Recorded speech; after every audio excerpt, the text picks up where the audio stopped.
गुरुजी प्रणाम। प्रणाम।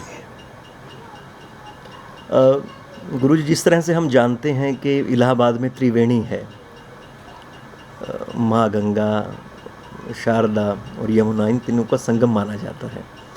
पर वहाँ गंगा और यमुना तो मिलती दिखती हैं, तो सरस्वती की क्या मतलब बात वहाँ पर बनती है? उनको कैसे वहाँ पर समझें? उनको माना गया है या वास्तव में भौगोलिक स्थितियों के हिसाब से वहाँ पर उनका आना होता है?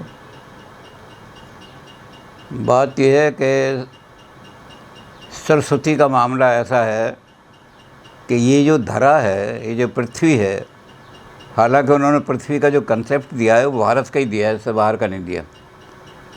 जो ऋषि लोग थे वो समझते थे कि यही है दुनिया, बस हिंदुस्तान तक ही। तो ये जो धरा है ये 7 सरस्वती से आच्छादित है। एक सरस्वती नहीं है। जो वैदिक सरस्वती है वो आदि बद्री से निकल कर के हरियाणा में आती है।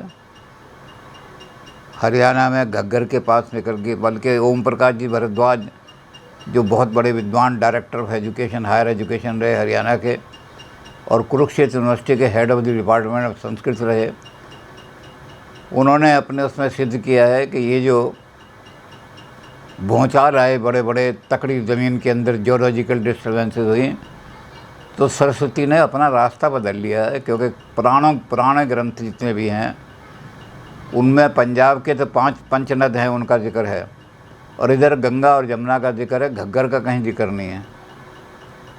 तो ये जो घग्गर है यही सरस्वती है। बहुत अच्छी किताब है उनकी, एंशेंट कुरुक्षेत्र उसका नाम है किताब का।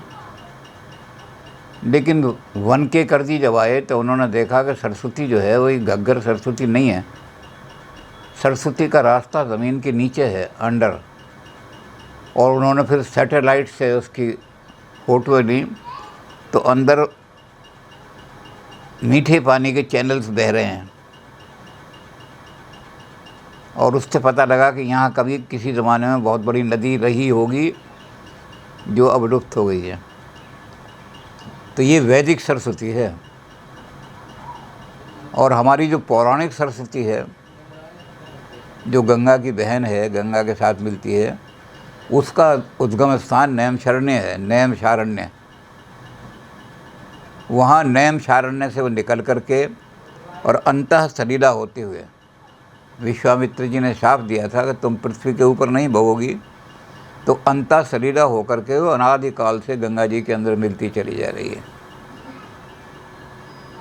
तो इसके भी चैनल उन्होंने जब देखे ऊपर सैटेलाइट से, तो नीचे देखा कि कोई धारा बह रही है नीचे। कितनी बह रही हैं? 4 किलोमीटर, यानी 4 मील नीचे वो धस गई है सरस्वती, और वहाँ से आकर के गंगा जी में मिलती है आकर के। इतनी नीचे चली गई वो ज़मीन। तो ये सरस्वती अलग है, दक्षिण की सरस्वती अलग है, विनशन की सरस्वती अलग है, 7 सरस्वती अलग है। 7 के बारे में जानना। अब दिक्कत ये है कि हमारा जो भारत का आदमी है उसको अपने धर्म के बारे में पता ही नहीं है, इसलिए ऐसे उल्टे सीधे क्वेश्चन उठाते हैं। गंगा को आज से नहीं है, जिस दिन से साहित्य लिखना शुरू हुआ, वैदिक साहित्य, उसी दिन से प्रयाग को तीर्थराज माना गया। तो ये सरस्वती अभी नहीं मिलाई किसी ने, ये उस ज़माने से मिली है जब से लोगों ने लिखना सीखा और शांति और पुराण लिखे। तो ये सरस्वती प्रयाग में आकर के जो मिलती है, ये वो सरस्वती है जो वहाँ से नैमिषारण्य से निकल करके आती है।